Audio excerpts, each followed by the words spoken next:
My name is Khalida Soki. I am the Chief of Nephrology at the Nairobi Hospital here in Nairobi, Kenya. And our renal unit at the hospital is a center of excellence within the region.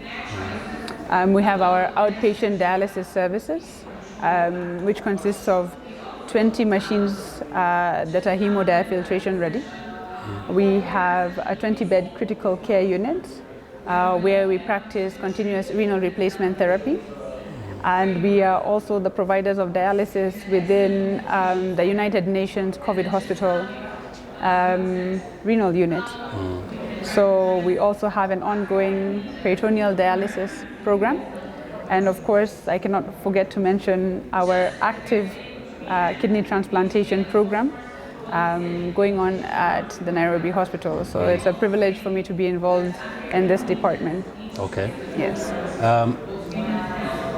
What is the, let's say, kind of, if you look at the Kenyan population, Yes. maybe a bit of ESC, what's really the prevalence?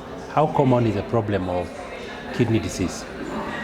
So it makes people pretty uncomfortable when we say this, but one in every 10 Kenyans actually has kidney disease in some form or the other.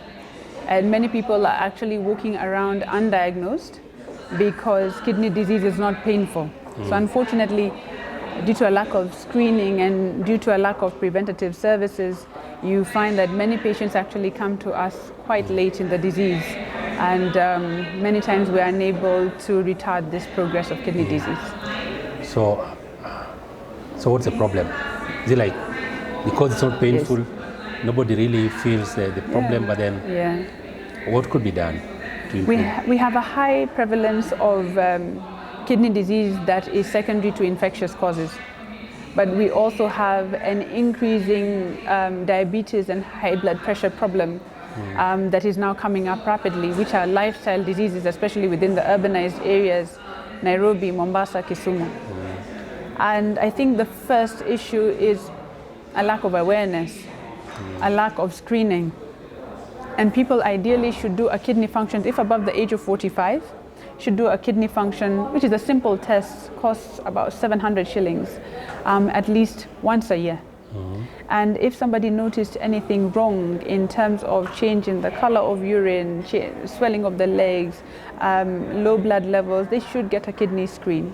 And definitely people who are known to have diabetes or high blood pressures should get a kidney check and a urine check, kidney blood check and urine test at least every 6 months.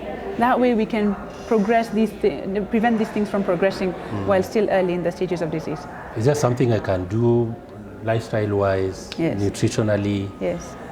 to avoid the disease in the first place? Absolutely. The key to preventing kidney disease is actually in very, very simple things. It is in maintaining a healthy lifestyle, in terms of eating foods that are more natural, ensuring that you avoid dehydration, avoid taking over-the-counter prescription medications, antibiotics, painkillers. People love popping diclofenac. Oh yes. And I can actually tell you, I had a patient just yesterday who had kidney failure simply as a cause of that, an allergic reaction to those drugs, you know. Avoid weight gain. Try and keep your BMI less than 32, even better, less than 28. I'm a victim? No, definitely not. You're not in that category. And you should know better with your background. But all of those things taken in consideration with your screening, you should be okay. And I really feel good when we find our patients early, and I find these patients and say these kidneys will last you your entire life. That is the role of a nephrologist. A role of a nephrologist is to prevent dialysis and kidney failure, not you're bringing to me because now we have kidney failure, do dialysis on this patient. No. One thing I've never heard of in this country is that there is somewhere in town or in a school or somewhere where people are being done for kidney tests. Wonderful that you should mention that, because in less than a month, on the 10th of March, we have World Kidney Day. And on World Kidney Day, all of the major hospitals and the county hospitals around the country offer free screening services of your blood pressure, your sugar, and a urinalysis to check for abnormalities in your urine. And as simple as that, we identify a lot of patients who just simply didn't know they have an issue. So please, I'll be expecting you, Juma, at the Nairobi hospital. Yes. On the 10th of March. 10th of March. I'll book your slot. We want to do those things and make sure we've had our screen done. Wow. We also have outreach programs with the Kenya Nephrology Nurses Association at least twice a year, where we go out to the smaller counties and hold with the Kenya Renal Association, and that's the doctors, and we have these large screening activities and patient information and just try to get to know what's happening in the community. Wow.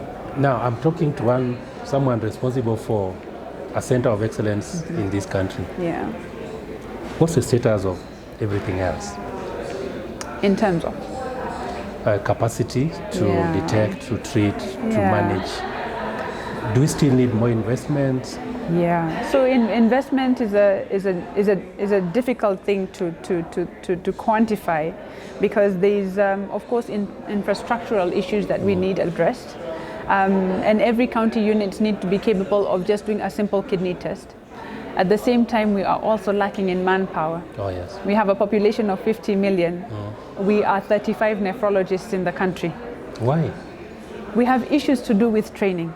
So for example, for me to train in nephrology, I had to leave my family for over a year, travel abroad, first look for funding for a number of years so that I can survive, and then come back to my country. So you have to look for funding to go and study and then come back. Luckily, we now have local training in the form of the East African Kidney Institute, which is partnered with the University of Nairobi. And we have now been increasing our number of locally trained nephrologists, and that's why we have gotten to 35 and looking forward to increase the number. Though recently, as you're aware, the university has increased the cost of training, and this is a big deterrent to many people as doctors who are unable to come up with the exorbitant fee to train, especially considering that they would be doing a service to this country. Wow. Now, tell me about the disparity between the genders around kidney. In kidney health. Yes.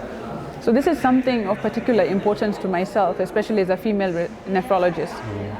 Within nephrology also, women are underrepresented because it takes a long time to go and train in nephrology, and it is a critical care speciality.